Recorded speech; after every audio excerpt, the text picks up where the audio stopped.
প্রভুপাদের একটি বিখ্যাত লীলা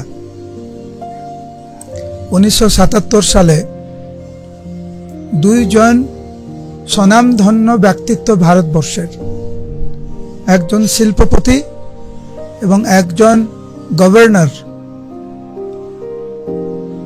দুইজনে প্রভুপাদের সাথে সাক্ষাৎ করতে এসেছিলেন বৃন্দাবনে। প্রভুপাদের শরীর তখন খুব খারাপ। প্রভুপাদ বিছানায় শুয়ে থাকতেন, ঠিকমতো বসতেও পারতেন না। ওই সময় কোনো কিছু প্রভুপাদ আহার গ্রহণ করছিলেন না, শরীর এত খারাপ ছিল। ওই দুইজন ব্যক্তি যখন প্রভুপাদের ঘরে আসলেন, স্বাভাবিকভাবে ওনাদেরকে যত্ন করা হয়েছে। ওনারা দুইজন প্রভুপাদকে খুব ভালোবাসতেন, প্রভুপাদকে খুব শ্রদ্ধা করতেন। কিছুক্ষণ কথা বলার পরে ওই দুইজন প্রভুপাদকে বলেছিলেন যে, প্রভুপাদ, আপনার সাথে একান্তে আমরা কিছু আলোচনা করতে চাই। কারণ ওই সময় অন্যান্য ভক্তরা ছিল ঘরের ভিতরে, প্রভুপাদকে তো কখনো একা একা রাখতো না, কেউ না কেউ সবসময় প্রভুপাদের সাথে থাকতো। ওই সময় অনেকে ছিল, যেহেতু দুজন বিশিষ্ট ব্যক্তিত্ব এসেছেন, তাদের দেখাশোনা করা, প্রভুপাদ একা আছেন, এই জন্য অনেকে ছিল ঘরে। কিন্তু উনারা একাকী প্রভুপাদের সাথে কথা বলতে চাইলেন।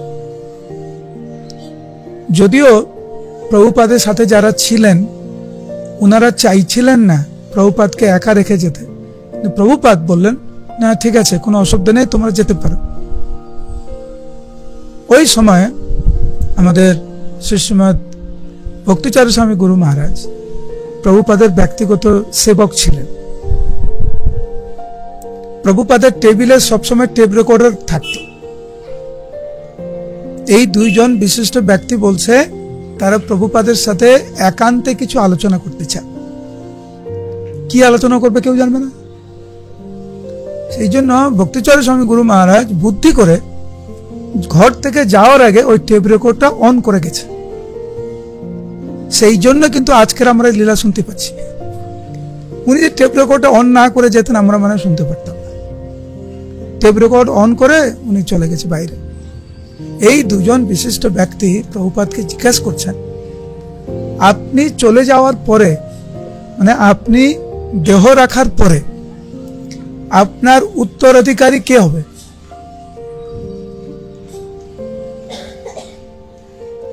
ওনারা ভাবছেন প্রভুপাদ যদি ওনার শিষ্যদের সামনে বলে, কার নাম বলবে, কি বলবে, হয়তো প্রভুপাদ একটু দ্বিধাগ্রস্ত হবে। সেজন্য একাকী জিজ্ঞাসা করছে যে, প্রভুপাদ, আপনি চলে যাওয়ার পরে আপনার উত্তরাধিকারী কে হবে?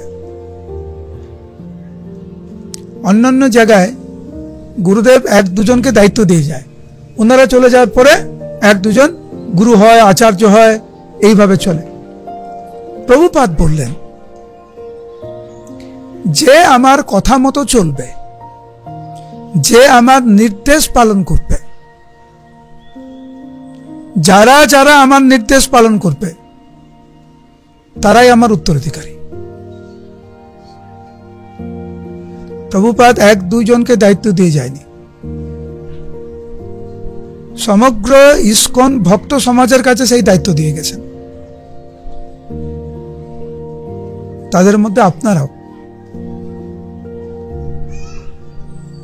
জীবন সার্থক করা এবং অপরকে সাহায্য করা, জীবন সার্থক করার জন্য এই দায়িত্ব কেবল এক দুজনের নয়, এই দায়িত্ব সবার।